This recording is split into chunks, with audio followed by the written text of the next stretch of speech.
Hello. Welcome Suman. Thank you sir. कैसे हो? Sir ठीक हूँ sir. First of all congratulation for selected PhD in Germany. तो कैसे लग रहा है सिलेक्शन होने के बाद? Sir first of all thank you for this appreciation. Sir अच्छा तो लग रहा है क्योंकि रिसर्च ही करना था केमिस्ट्री पे, तो अभी पीएचडी मिल गया है तो थोड़ा अच्छा लग रहा है, थोड़ा मतलब रिलैक्स लग रहा है कि एमएससी के बाद बैठना नहीं पड़ेगा, तो इसीलिए थोड़ा तो ठीक हूँ, तो मेंटली फ्रेश हूँ। बिल्कुल बिल्कुल। तो तुम्हारे बारे में थोड़ा बताओ, तुम्हारी बीएससी एमएससी एंड तुम्हारी एकेडमिक जर्नी के बारे में। सो सर मैंने बीएससी किया था विद्यासागर यूनिवर्सिटी के अंडर, एक कॉलेज है हल्दिया गवर्नमेंट कॉलेज, तो वहाँ से मैंने बीएससी कंप्लीट किया।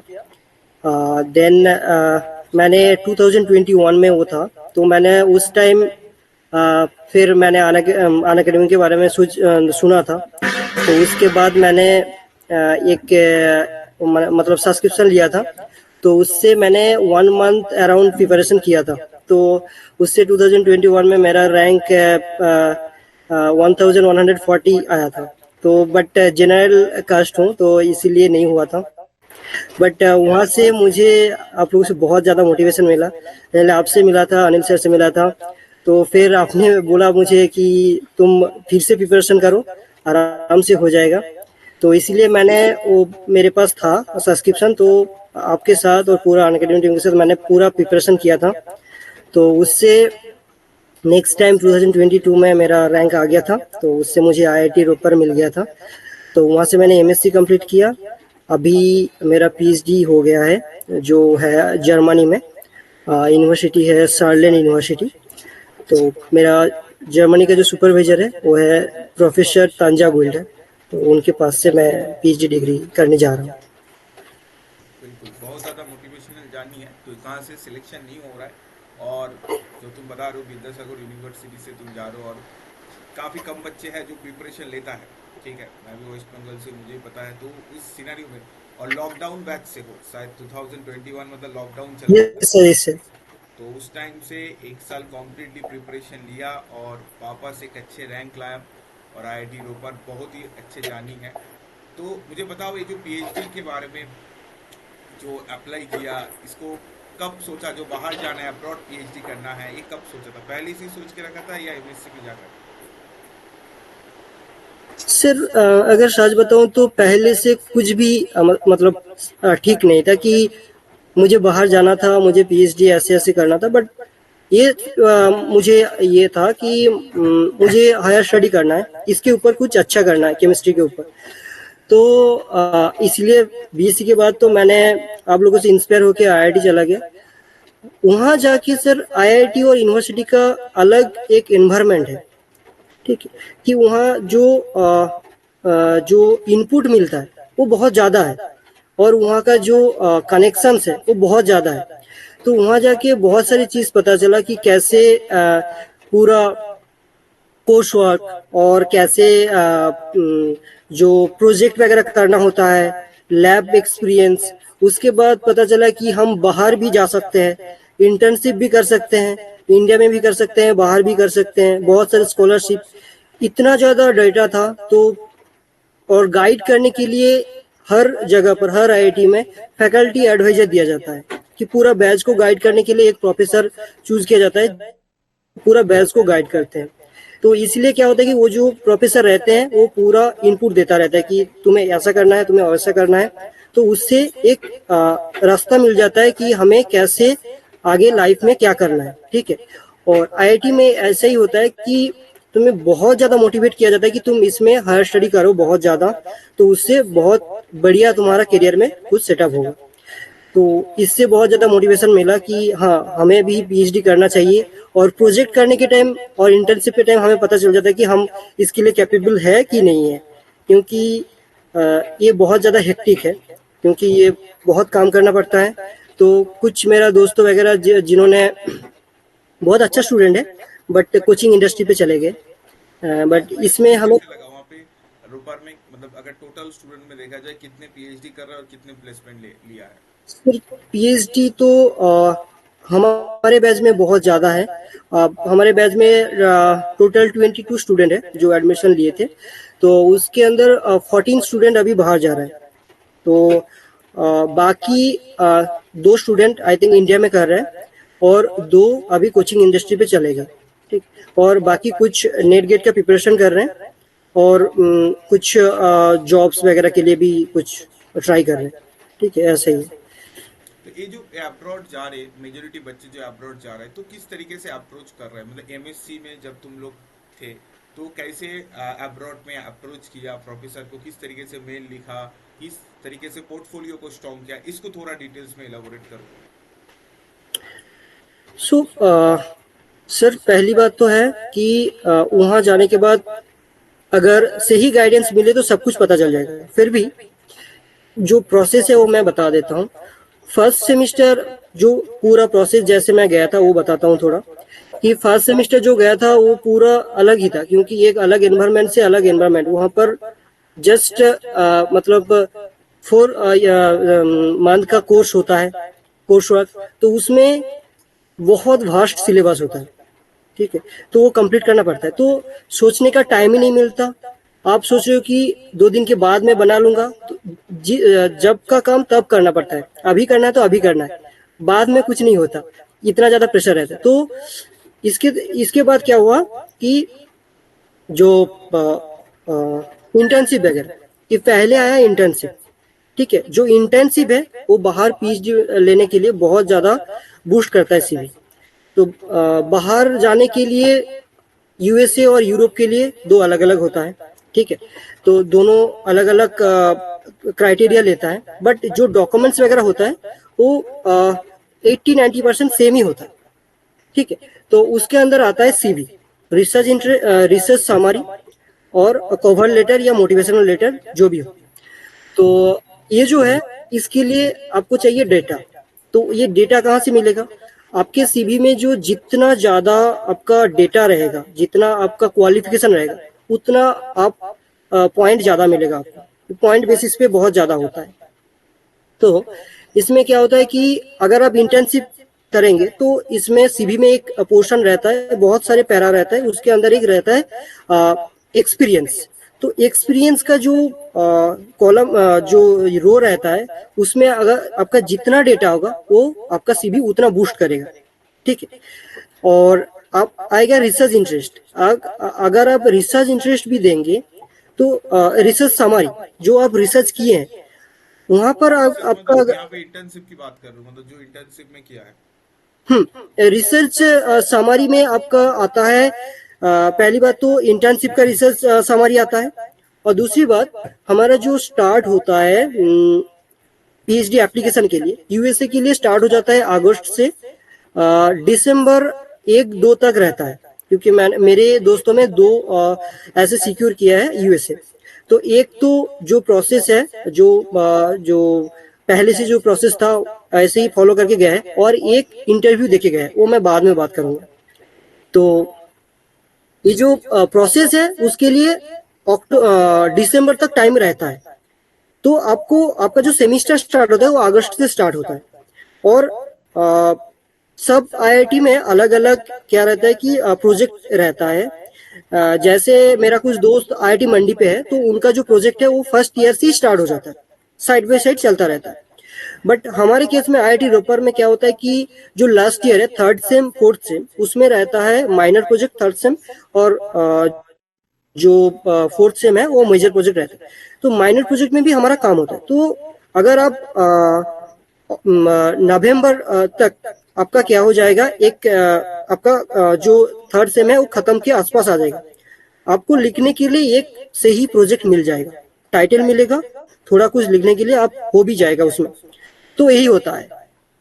तो आपका एमएससी का थोड़ा एक्सपीरियंस हो गया, वो भी आप लिख दीजिएगा ये जो रिसर्च समरी पे। और आपका जो इंटर्नशिप वाला है वो भी लिखना होगा। तो वो क्या करेगा, बहुत ज्यादा बूस्ट कर देगा। ठीक है, तो तो अभी ये आते हैं आपने 2 प्रोसेस। इंटर्नशिप किया, मतलब अपने आईआईटी छोड़कर दूसरे आईआईटी या ये दूसरे सर, ये पोस्ट सर, ग्रेजुएशन ये सर, ये कहाँ पे? सारे इनपुट हमारे फैकल्टी एडवाइजर वगैरह देते रहते हैं। तो मैंने किया था आईआईटी धानबाद से, जो आईएसएम धानबाद है, अच्छा। तो वहां से किया था मैंने। तो ज्यादातर लोग ऐसे ही करते हैं कि आईआईटी, एनआईटी, आइजर, नाइजर, इनमें से ही कर लेते हैं। ठीक है, इनमें से प्रोफेसर मिल जाते हैं और आराम से हो जाता है, क्योंकि इसमें क्या होता है कि बहुत ज्यादा कनेक्शन होता है। तो क्या होता है, सर का रिकमेंडेशन वगैरह देना पड़ता है, तो उसमें हो जाता है। और ये किस तरीके से बहुत ज्यादा बूस्ट करता है ये इंटर्नशिप। हम क्या किए थे कि हम दिसंबर में, जो फर्स्ट ईयर का दिसंबर है, उसमें इंटर्नशिप नहीं किए थे, बट कुछ लोगों ने किए थे, जो इसके लिए उनका बहुत ज्यादा बेनिफिट हुआ। क्योंकि जितना ज्यादा आपका रिसर्च एक्सपीरियंस रहेगा, उतना ज्यादा आपको प्रायोरिटी मिलेगा। ठीक है, और क्या होगा कि आपके सीवी में कितने पॉपुलर इंस्टीट्यूट का नाम है, वो भी मैटर करता है। आप जितने ज्यादा वर्स्ट एरिया से आपका एक्सपीरियंस गेन करोगे, वो बहुत ज्यादा मैटर करता है। ठीक है, ऐसे होता है। तो तुम्हारा जो यहाँ पे यूरोप में जो अप्लाई किया था जर्मनी में, यहाँ पे कोई इंटरव्यू हुआ था, मतलब जो गाइड तुम्हारा भी है? ये सर, एक्चुअली यूरोप में ज्यादातर इंटरव्यू के बेसिस में होता है। जो यूरोपियन कंट्री है, उसमें जो आई थिंक 60 to 70% या 80% तक क्या होता है कि प्रोफेसर को अप्लाई करना पड़ता है, या वो ओपन पोजीशन ओपन करते हैं। तो हमें इस एमएससी पे दो चीज फॉलो करना पड़ता है, दो सोशल मीडिया जो है, एक है ट्विटर और एक है लिंक्डइन, जिसमें प्रोफेसर वगैरह को बहुत ज्यादा फॉलो करना पड़ता है। वहां पर बहुत ओपन पोजीशन आते हैं। तो एक एक पाथवे है यूरोपियन कंट्री पे जाने के लिए कि आप ओपन पोजीशन है उसमें अप्लाई करो, उनको अच्छे से सब कुछ बताओ। तो उसमें क्या होता है कि वो तुम्हें इंटरव्यू के लिए बुलाते हैं। और दूसरा और एक है कि कोल्ड मेल। कोल्ड मेल क्या होता है कि आप एक यूनिवर्सिटी पकड़े, वहां पर आप एक प्रोफेसर को सिलेक्ट किए कि जो आपके इंटरेस्ट पे है, उसका देखिए कि हाँ इसके पास मैं जा सकता हूँ, तो उसको आप सब डॉक्यूमेंट्स के साथ ईमेल करो उनको पर्सनल, जो उनका ईमेल एड्रेस है उन पे ईमेल करो। तो क्या हो जाएगा, अगर उनके पास स्पेस है बट वो अभी तक ओपन पोजीशन क्रिएट नहीं की, स्पेस है, फंडिंग है, तो वो आपको कांटेक्ट करेगा कि यस आई एम इंटरेस्टेड, तो let me talk in A interview, ऐसे बोलेगा कि देन आपको इंटरव्यू देना पड़ेगा। तो इंटरव्यू तो यूरोपियन कंट्री पे मस्ट है। अच्छा, ठीक। यूरोपियन कंट्री में जब जा रहे हो तो कोई इंग्लिश फ्लुएंसी टेस्ट देना पड़ रहा है जैसे यूएसए में? यस, तो एक चीज है कि यूरोपियन कंट्री में मैंने बोला कि 70-80%, बाकी जो पार्ट है वो यूएसए की तरह भी होता है, मतलब यूनिवर्सिटी पे अप्लाई करना पड़ता है। तो यूनिवर्सिटी पे पॉइंट सिस्टम होता है। मैंने 2-3 यूनिवर्सिटी पे किया था यूरोपियन कंट्री पे। तो उनमें तो एक तो फीस होता है, एप्लीकेशन फीस होता है, वो भी थोड़ा अच्छा खासा होता है। कितना होता है? और वो सर वो डिपेंड करता है, बट एवरेज $70 to $80 होता है। ठीक है, ऐसे होता है। इंडियन करेंसी में लगभग 6-7 हज़ार जा रहा है। 6-7 हज़ार जा रहा है, ऐसे होता है। और वहां पर मुझे पता चला, क्योंकि उन्होंने पूरा मुझे इलाबोरेट करके समझाया कि ऐसे ऐसे हुआ, तो आपका कुछ यहाँ पर ऐसे ऐसे पॉइंट आए। ठीक है, तो वो पॉइंट बेसिस पे करते हैं, उसमें एक एक चीज का पॉइंट आता है कि जैसे आपका जो स्टार्टिंग से बीएससी का मार्क्स, एमएससी का मार्क्स, जो सीजीपीए, उसके बाद आपका जो research interest, summer internship, conference attend, publications, सब में एक मार्क्स होता है। तो उनका जो ग्रेड कमिटी रहता है, वो सब एप्लीकेशन को पकड़ के उनमें पॉइंट देते हैं।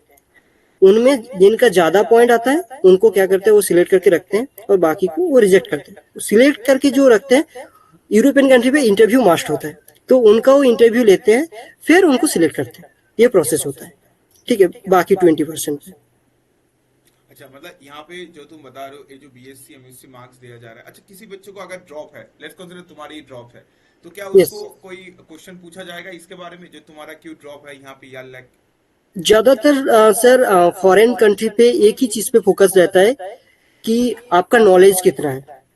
ठीक है, इस पे ऊपर ही फोकस रहता है। तो मैंने अभी तक तो किसी दोस्तों से नहीं सुना कि ड्रॉप के बारे में उतना पूछा है, बट मैंने ये सुना है कि जो प्लेसमेंट में बैठते हैं, उनसे पूछता है कि आपका ड्रॉप ईयर क्यों है। ठीक है, क्योंकि मेरे दो दोस्त बैठा था, तो उनसे पूछा था तो कि ड्रॉप ईयर क्यों है। तो यहाँ पर नहीं पूछते, यहाँ पर पूछते हैं कि आपका जो रिसर्च एक्सपीरियंस है, ज्यादातर मतलब 95% क्वेश्चंस यहीं से आते हैं। और वहाँ का जो क्वेश्चंस, मैं अगर आपको थोड़ा समझाऊं कि क्या होता है कि 50% टू 60% आपका होता है कि MSc project plus internship project आप जो प्रेजेंट करोगे वहाँ पर, उसके ऊपर आपका होगा। सेकेंड होगा जो 20% रहेगा, वो आपका बेसिक नॉलेज उसको एग्जामिन करेगा। सर और एक चीज मैं यहाँ पर ऐड करना चाहता हूँ कि मैं ये बात कर रहा हूँ ऑर्गेनिक केमिस्ट्री का, ठीक है, क्योंकि केमिस्ट्री का बहुत सारे डिवीजन है, तो अलग अलग टाइप का इंटरव्यू होता है, अलग अलग टाइप का। अगर यूरोपियन कंट्री पे है तो अगर आप फिजिकल पे जा रहे हो, अगर आप इनऑर्गेनिक केमिस्ट्री पे जा रहे हो, तो उनमें क्या होता है कि जो पब्लिकेशन है वो कहीं ना कहीं लगता है, ठीक है, और उनका पब्लिकेशन हो भी जाता है क्योंकि मतलब उनका रिसर्च काम पेपर ऐसा की है। बात कर रहा हूँ, दूसरे सब्जेक्ट में भी लगता है, बायो ओरिएंटेड में जो जा रहा है, बायो फील्ड में काम कर रहा है, यस सर। जो जो रिसर्च पेपर की बात कर रहा हूँ यहाँ पे, तो ये यस सर। अगर इसके पास होगा तो उसको बेटर अपॉर्चुनिटी तो मिलेगा। हाँ, मिलेगा, बट एक चीज सर मैं क्लियर कर देता हूँ, जो ऑर्गेनिक केमिस्ट है उनको रिसर्च पेपर मिलने में बहुत टाइम लगता है। Yes sir. तो इसीलिए ऑर्गेनिक केमिस्ट्री के लिए थोड़ा सा कंसेशन है कि आपका पेपर अगर नहीं भी हुआ तो भी चलेगा, ठीक है। ऐसा होता है कि आपका मैन्युस्क्रिप्ट अंडर प्रोसेस है, जैसे यूरोपियन कंट्री पे कोई प्रॉब्लम नहीं है। आप ये प्रोजेक्ट किए कि नहीं किए वो क्वेश्चंस पूछेगा, आप अगर अच्छे से रिप्लाई कर पाए, अगर आप प्रोजेक्ट सही से किए होंगे तो उसका तो रिप्लाई आप दे पाओगे, ठीक है। तो बहुत ही इजी सा क्वेश्चन आपके प्रोजेक्ट से, जो जेन्युइन क्वेश्चन है वो पूछेगा वो, ठीक है। और बाकी जो सब्जेक्ट मतलब डिवीजन है, उनमें क्या होता है कि ज्यादातर डेटा रहते हैं, ठीक है। हमारे जैसे reactions, name reactions, scheme, mechanism बहुत से रहते हैं, तो उनसे बहुत नॉल आपको कैसे वो देखेगा कि आपका नॉलेज कितना है, तो इस क्वेश्चन से आपका नॉलेज पता चलेगा। बट जो इनऑर्गेनिक रहता है, जो फिजिकल रहता है, तो उनको तो ये सारे क्वेश्चन नहीं कर सकते ना, तो उनका डेटा से थोड़ा क्वेश्चन करेगा। तो अगर उनका पब्लिकेशन आएगा तो वो समझ जाएगा कि इसका पब्लिकेशन है, मतलब ये बहुत ज्यादा काम किए होंगे, तो इसीलिए उनका चूज होता है, क्योंकि बहुत ज्यादा कितना मतलब परसेंटेज बच्चे हैं, जैसे हम्म। तुम्हारे, अगर लेट्स कौन से आईआईटी रोपड़ को ही मानते हैं, एक भी यस। बच्चे है जिसका पेपर है? यस सर, ऑलरेडी ऑलरेडी मेरे जो चार पांच दोस्त हैं उनका ऑलरेडी आ गया एक पेपर, तो एक एक का दो दो पेपर भी आ गया, अच्छा। ठीक है। जो इनऑर्गेनिक पे काम करते हैं ऑलरेडी उनका एक पेपर आ गया है, ऑलरेडी एक सबमिटेड है, ठीक है। तो मैंने ये बताया इसीलिए क्योंकि वो जब इंटरव्यू दे रहे थे बहुत सारे जगह पर, ऑस्ट्रिया, नेदरलैंड, इस जगह पर, तो उनसे पूछा गया था कि आपके पास पब्लिकेशन है, अगर आपके पास पब्लिकेशन है तो हम आपको ले लेंगे। और इसका एक और भी रीजन है कि जैसे कि ऑर्गेनिक केमिस्ट के पास क्या रहता है कि फंडिंग रहता है, बट जो इनऑर्गेनिक और फिजिकल केमिस्ट होता है उनके पास वो फंडिंग के लिए अप्लाई करते हैं ज्यादातर इंस्टीट्यूट में। तो अगर आपके पास पब्लिकेशन है तो आप फंडिंग में तो प्रायोरिटी पे आ जाओगे, तो इसीलिए वो हमेशा सोचते हैं कि पब्लिकेशन होगा तो आपका तो फंडिंग हो जाएगा, क्लियर हो जाएगा, तो आप आ जाओगे। मेन ये तो जो चीज है पेपर है, फंडिंग के ये लिए। पेपर रिसर्च पेपर या हम्म। लिटरेचर सर्वे, मेजोरिटी पेपर जो है?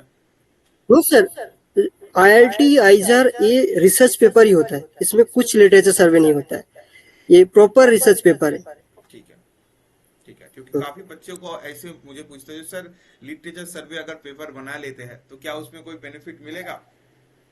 तो क्या नो लगता है? No no. कोई बेनिफिट नहीं नो मिलेगा। सर। नहीं। सही है। और एक बात, तुम्हारे जो ये अप्लाई किया था, कितने रिकमेंडेशन तुम्हें मिला था? रिकमेंडेशन मिला था मतलब सर चाहिए था अप्लाई करने के लिए चाहिए या? था, अप्लाई करने के लिए हाँ चाहिए था? सर, मिनिमम तो दो चाहिए होता है, सबका अलग अलग क्राइटेरिया होता है। तो मिनिमम दो चाहिए होता है, मैक्स टू मैक्स तीन चाहिए होता है, ठीक है। तो ये तो आपका फैकल्टी एडवाइजर, जो आपका सुपरवाइजर है उसका तो फिक्स हो गया कि आप जिसके पास काम कर रहे हो वो आपको सबसे अच्छा जानता है, तो आपके पास उनसे आपको रिकमेंडेशन लेना पड़ेगा। दूसरा है उनसे बात करना पड़ता है कि और किससे ले, तो वो जिनको रेफर करते हैं उनसे हमें रिकमेंडेशन लेना पड़ता है। ज्यादातर मैटर करता है कि क्योंकि डायरेक्ट जो रिकमेंडेशन आता है वो डायरेक्ट हमारे सुपरवाइजर के पास ही कांटेक्ट करते हैं, ठीक है। जो मैंने इंटरव्यू के थ्रू होता है उसका बात कर रहा हूँ। और जो इंटरव्यू जो यूनिवर्सिटी में अप्लाई करते हैं हम जब, तब क्या होता है कि जितने आप रिकमेंडेशन दोगे उन सबके पास आएगा, बट जो इंटरव्यू के थ्रू होता है वो फैकल्टी सुपरवाइजर के पास ज्यादातर आ जाता है। उस मेल को रिप्लाई बैक भी करना पड़ता है, सुपरवाइजर रिप्लाई बैक भी करेगा? यस, एक्चुअली अगर आपके साथ सुपरवाइजर का बहुत अच्छा ये होगा तो वो आके आपको बताएगा कि मेरे पास मेल आया है, तो इसके पास क्या आपको जाना है, वो पूछेगा कि आपके इसके पास क्या तुम जाना चाहते हो।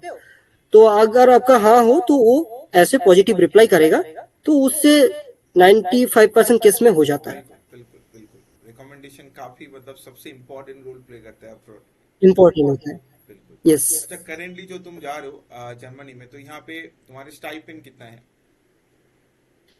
सर, स्टाइपेंड तो मेरा जो सैलरी है, यूरोपियन कंट्री में क्या मिलता है कि एक आप एम्प्लॉय की तरह जा रहे हो, बट आप क्या है कि एक आपको वीजा मिलेगा रिसर्चर वीजा का, ठीक है, तो आप एक एम्प्लॉय हो। तो वहां पर एवरेजली मिलता है कि यूरोपियन कंट्री पे डिपेंड करता है, बट मुझे जो मिल रहा है वो है 2200 यूरो, ठीक है। तो उसके बाद वहां पर टैक्सेस वगैरह देना पड़ता है, टैक्सेस, हेल्थ इंश्योरेंस, ये सब इंक्लूडेड है इसके अंदर, मतलब ये डिडक्ट होगा।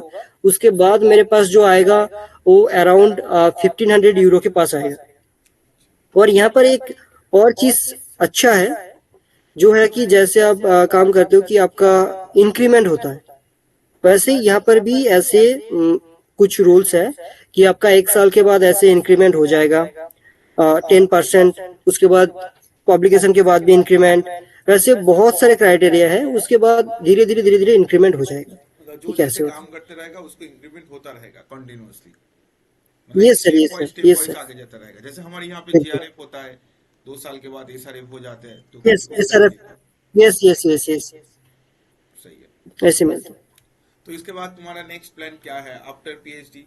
मतलब पोस्ट डॉक करना और एक, या क्या सोचा है? ये सर, सर, यूएसए और यूरोपियन कंट्री दोनों में बहुत ही दिक्कत था चूज करना, क्योंकि यूएसए भी एक बहुत ज़्यादा अच्छा कंट्री है जिसमें हम बहुत ज़्यादा इंफ्रास्ट्रक्चर प्लस बहुत ज़्यादा सपोर्ट मिलता है। बट मैंने यूरोपियन इसलिए सिलेक्ट किया कि दो चीज़ है इसमें। एक तो है कि टाइमिंग का बात है कि वहाँ पर 5 साल का पीएचडी है, यहाँ पर 3 साल का है। तो मुझे बहुत ज़्यादा देखना है कि कहाँ पर क्या रिसर्च हो रहा है, मुझे बहुत एरिया डिस्कवर करना है।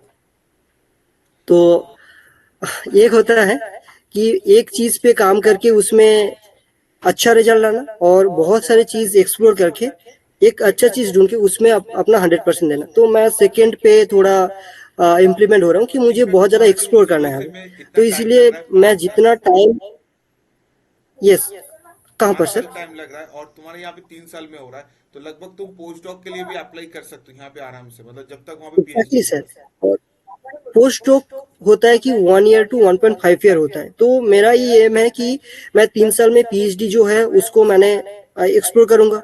अगर वो मुझे बहुत ही अच्छा लगा तो मैं क्या करूंगा कि उसमें ही कंटिन्यू करूंगा। अगर मुझे लगा कि नहीं और कुछ फील्ड एक्सप्लोर करते हैं, तो मेरे पास और 2 साल है जिसमें मैं पोस्ट डॉक के लिए अप्लाई करूंगा, और उसमें मैं बहुत और भी चीज मैं एक्सप्लोर कर सकता हूँ। तो इसीलिए मैंने यूरोपियन कंट्री को ज्यादा प्रायोरिटी दिया है। बिल्कुल बिल्कुल तो यही बिल्कुल। है मेरा रीजन। और जो इंटरव्यू को देख रहा है, मैं उनको बता दूं, जो और एक यूएसए के लिए इंटरव्यू मैंने दिया था राजेश, तो राजेश सुमानी सभी एक ही मतलब बैच है, सभी यस सर। दोस्त ही है, एक साथ ही पढ़ाई किया सभी, ठीक है। सबको डिफरेंट डिफरेंट आईआईटी मिल गया, बट सभी एक साथ ही प्रिपरेशन किया, मतलब एक ही बैच का हिस्सा है। तो सही है, बहुत अच्छे से प्रिपरेशन किया। तो तुम बच्चों को क्या बोलकर मोटिवेट करना चाहते हो, जो बच्चे प्रिपरेशन ले रहा है, ठीक है, तो उनको क्या बोलकर मोटिवेट करना चाहते हो? सो सर, मैं तो ऑब्वियसली मुझे तो कुछ कहना है, तो वो है कि जैसे मैं जो सोच रहा था, जैसे मैं गया था वैसे ही मैं बता रहा हूँ। मुझे मेरा बैकग्राउंड पूरा जीरो है, मुझे कुछ पता नहीं था। तो प्रॉब्लम है कि अगर आपके पास कोई सपोर्ट है, सपोर्ट मीन्स आपके पास नॉलेज है। जैसे मैंने यूएसए के लिए बहुत देर से अप्लाई स्टार्ट किया था, तो इसलिए प्रॉब्लम हो गया था। तो अगर आपको यूएसए के बारे में पूरा बिल्कुल पता होता, तो मेरे को पता होता तो हो जाता। तो ये है कि आप ज्यादा से ज्यादा लोगों से कनेक्ट रहो, उनसे बात करो, और उतना आगे के लिए सोचना नहीं है, ठीक है। जहां पर हो उसको पूरा नीट एंड क्लीन तरीके से उसको अच्छे से क्लियर करो, फिर अगले स्टेप पे जाओ, वहां पर अच्छे से उसको फिर से क्लियर करो। आपको धीरे धीरे स्टेप के बारे में सब कुछ पता चल जाएगा। ठीक है, जे मुझे यहाँ जाना है एग्जैक्ट, आपके पास एम है तो ठीक है, नहीं तो आप धीरे धीरे आगे बढ़ो, हो जाएगा सब कुछ। ठीक है, तो बस यही है सर। सही है, बिल्कुल सही है, बहुत बढ़िया। और बहुत अच्छे जानिए, और जो सपना है तुम्हारा फ्यूचर में, तो डेफिनेटली सारी सपना भी पूरा होगा। और बहुत अच्छे से पेपर बनाओ, ठीक है। इंडिया में ज़रूरत है टूवर्ड्स जो पैशनेट है साइंस में, क्योंकि इंडिया में मैं देख रहा हूँ, इंडिया में काफ़ी बच्चे ऐसे पीएचडी कर रहा है जो मतलब कर रहा है, जस्ट कर रहा है, बट क्यों कर रहा है उनको पता नहीं है, वो एक्सप्लोर नहीं करना चाहते। तो इसकी बहुत ज़्यादा ज़रूरत है हमें, जो सब्जेक्ट को प्यार करे। यस और सर, यही एक रीजन है कि मैंने बाहर भी सिलेक्ट किया, क्योंकि वहाँ पर ज़्यादा एप्लीकेशन के ऊपर ध्यान देते हैं। कि यहाँ पर मैंने यहाँ भी रिसर्च किया है। ठीक है, तो यहाँ भी मेरा पब्लिकेशन आएगा, जो मैंने रिसर्च किया उसका पब्लिकेशन आएगा मेरा भी। तो प्रॉब्लम है कि आ, ये जो रिसर्च करते हैं कि एक मॉलिक्यूल ले लिया, उसको सिंथेसाइज किया, उसका जो इम्पोर्टेंस है वो देखते हैं, बट ये सिर्फ देखते हैं कि पब्लिकेशन कैसे होगा। अच्छा है, क्योंकि बहुत सारे मॉलिक्यूल्स का इम्पोर्टेंस भी है, बट एग्जैक्ट पहले से हमें अगर एप्लीकेशन पता हो कि मैं इस मॉलिक्यूल को इस काम पे लगा सकता हूँ, तो और बढ़िया होता है। ठीक है, जो मुझे बाहर बहुत ज्यादा मिल जाएगा। ठीक है, तो इसीलिए बाहर चूज करने का ये भी एक मेरा रीजन था। और सबसे बड़ी बात, नहीं ऐसे नहीं बताऊंगा जो इंडिया में अच्छे, इंडिया में बहुत अच्छे रिसर्च हो रहा है, बहुत सारे गाइड है, बहुत अच्छे यस काम यस कर यस रहे यस, ऑब्वियसली ऑब्वियसली सर। मैं जस्ट बता रहा हूँ कि कुछ ऐसे हैं, बट बहुत ज्यादा आईआईसी, बहुत बहुत जो टॉप आईआईटीज वगैरह है, या कि जो आईआईटीज, जो ऑल आईआईटीज है, उसमें मैंने, सर मैं मेंशन नहीं करना चाहता, बट मैं बोलना चाहता हूँ कुछ प्रोफेसर ऐसे हैं, बट ज्यादातर प्रोफेसर बहुत अच्छा काम करते हैं। ठीक है सर, अगर देखोगे ना, आईआईटी से वर्ल्ड में टॉप 0.2% में भी प्रोफेसर है हमारे इंडिया से। ठीक है, और मैं जो यूनिवर्सिटी में जा रहा हूँ, और एक चीज है कि फंडिंग के लिए यहाँ पे जो फंडिंग का थोड़ा इशू होता है कि नेट गेट बहुत ज्यादा देना पड़ता है, उसके बाद होता है, और बाहर आप अप्लाई करोगे तो हो जाएगा। ठीक है, विदाउट बहुत ज्यादा जो एग्जाम वगैरह होता है वो अगर अवॉइड करना चाहते हो, तो इसीलिए। तो अगर आप एग्जाम देके यहाँ रहना चाहते हो, तो इतना अच्छा अच्छा इंस्टीट्यूट है जो टॉप 200 में है क्यूएस रैंकिंग में। ठीक है, जो हमारा इंडिया का इंस्टीट्यूट है। ठीक है, बट हम जा रहे हैं कि 400 500 तक जा रहे हैं, ये फंडिंग के लिए बस। अगर आप अच्छे इंस्टीट्यूट में जाते हो, नेट गेट क्लियर हो गया, तो मैं तो वो कहूंगा कि इंडिया पे रहो, अच्छे से रिसर्च करो, बहुत ही अच्छा होगा। हाँ, ये तो बिल्कुल इसे, बट काफी बच्चों को जो अब्रॉड जाना एक पैशन होता है, मैं काफी बच्चों से बात करता हूँ, उसको है जो सर मुझे बाहर ही करना है। काफी बच्चे पहले से सेट कर लेता है गोल, जो मुझे बाहर ही जाना है। तो उन लोगों के लिए तो अब्रॉड जाना चाहिए, क्योंकि जहाँ पे जिसका इच्छा है, तो मुझे लगता है वो करना चाहिए, बिल्कुल करना चाहिए। Yes sir, yes sir, obviously.